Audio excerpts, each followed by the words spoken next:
সব ষড়যন্ত্র মোকাবেলা করে বিএনপির ভারপ্রাপ্ত চেয়ারম্যান তারেক রহমান শিগগিরই বীরের বেশে দেশে আসবেন বলে জানিয়েছেন যুক্তরাজ্য বিএনপির সাধারণ সম্পাদক কয়সর এম আহমদ।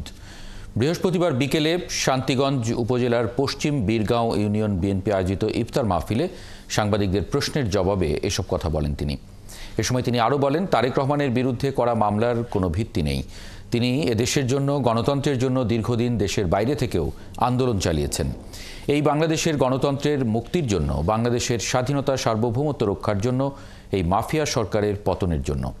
ইফতার মাহফিলে শান্তিগঞ্জ উপজেলা বিএনপি, যুবদল, ছাত্রদল সহ সহযোগী সংগঠনের নেতাকর্মীরা অংশ নেন।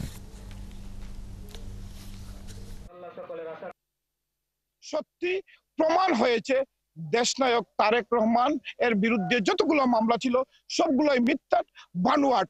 আজকে আমরা দেশবাসী সবাইকে, যারা ওনার বিরুদ্ধে ষড়যন্ত্র করেছিল, তাদের ষড়যন্ত্রই রয়ে গেছে।